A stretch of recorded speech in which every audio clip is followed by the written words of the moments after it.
Support for Radio Friends comes from Osteostrong. Improvements in bone density, strength, and power can be achieved by weekly 5-minute no-sweat sessions on their 4-spectrum machines. These isometric robotic machines safely emulate high-impact loading on different parts of the skeletal system, which stimulates activity in bone-building cells. Balance and agility can be improved by 2-minute sessions on vibration plates. Every session is supervised by a trained coach. Learn more on Facebook or call to set up a complimentary wellness assessment and session. Good morning and welcome to Radio Friends on this Thursday, August the 12th. A pleasure to have you with us today. We have a very special Radio Friends today and tomorrow. I am so excited. I don't normally get nervous doing things, but I'm just a little bit jittery, I got to say today, because we have an astronaut with us. Linda Godwin, good to have you here, Linda. Thank you. Also good to be here. You flew in the Space Shuttle how many times? I had 4 flights. 4 flights in Space Shuttle. And she also walked in space. So we're going to take you aboard that Space Shuttle and do a little bit of spacewalking, too.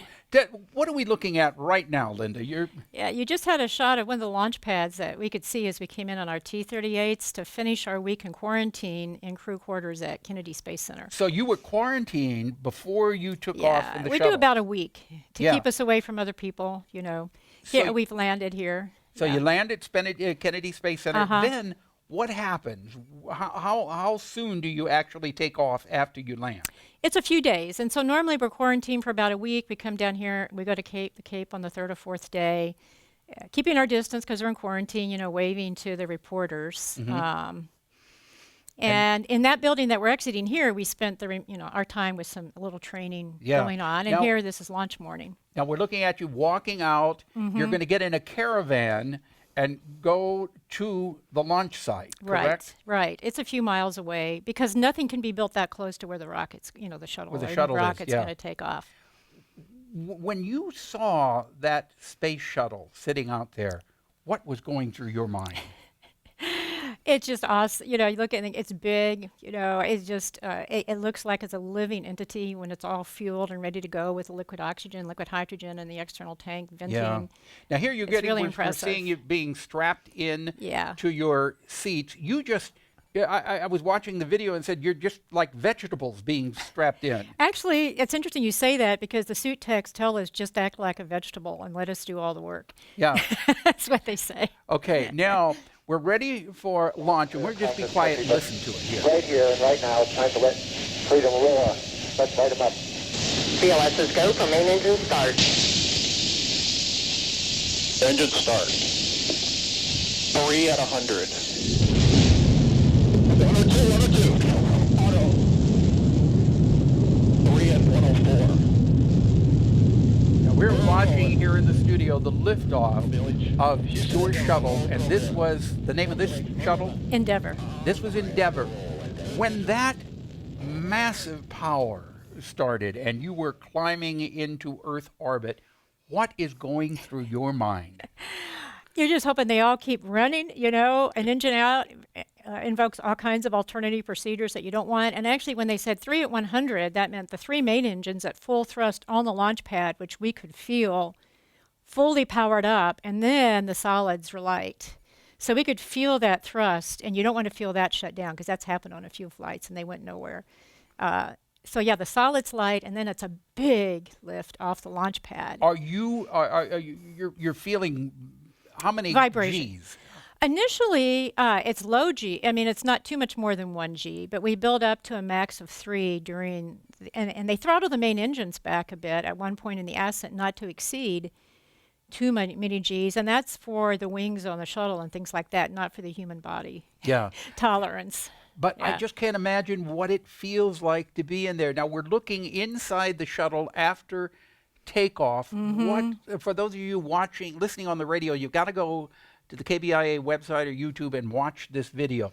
Here you're opening up the panels on the shuttle. Yeah, so that's the cargo bay doors or the payload bay doors, and the inside of that serves as a radiator surface, which is very important for getting rid of the heat buildup from all of the things that are running inside the shuttle. And now you're weightless. You're Yeah, totally as weightless. soon as we get into this free fall orbit around the Earth, which is right after the main engines cut off, the shuttle, the cargo, the humans, the checklists, everything is floating along with it. So we're all actually traveling very fast, but we're falling around our planet. So you were telling me you're traveling at 17,000 miles an hour. Yeah. Now here's a picture of the space shuttle taken from the Yeah, from the International Space Station. That was our destination on this launch, was to go rendezvous with the space station in the version it existed back in that year. And so we were taking photos and videos of each other. What did it look like? What was going through your mind when you saw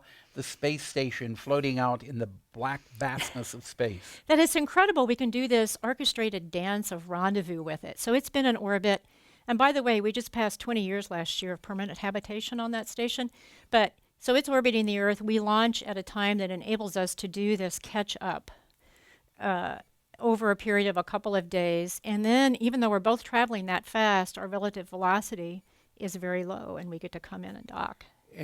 So we're good. You're docking here. We're looking at video of the space shuttle docking with the space station. Right. Is that a difficult task? You know, it actually is, but we've done it enough, and they've got the procedures refined, and we have these tools that it starts to look easy, like a lot of things. But actually, it is a complex procedure. Now we're looking here. The next thing you do is you open up the hatch. Yeah, and this was fast forwarded a few hours, by the way, but now we're opening the hatch on each side. That was the shuttle side of the hatch, the vestibule in between, and then here's a view from inside the space station where they've opened. And it seems like there was a lot of emotion there when the two crews met. Well, it's, there aren't too many people in orbit around the Earth, right? And so here you are coming together. And for the guys that have been up there for a few months on the space station, we're the first people they've seen in a little while. So, they don't turn the visiting crews away. They're happy to see them. When you were on the space station, what was the main difference? There's a looks like the whole crew together. Yep. I think I might be setting up the photography there, but I think you see my hands. What's the main difference between being on the space station and being on the shuttle? Oh, well, it had more volume inside the space station. It had, you could pass from like different rooms. It had a node, it had an airlock, it had a U.S. laboratory module, it had a storage module. And way down at the far end, it had a module with the Russian module with a table. And what are we looking at right here? Okay, so I'm operating the robotic arm. Mark Kelly is my assistant on the left. We reverse this later in the mission.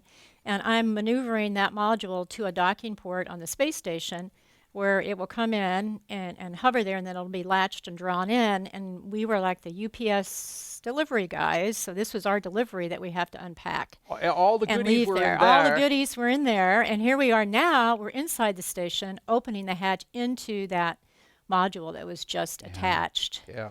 Well, Linda, we're out of time for this segment, but tomorrow you're going to come back with us, and you're going to take us on a spacewalk and see what it looks like and what it feels like to be actually walking out in space. Thank you so much for visiting with us today. Thanks for letting me talk about it. It's been my pleasure. All right? Be sure to join us again tomorrow.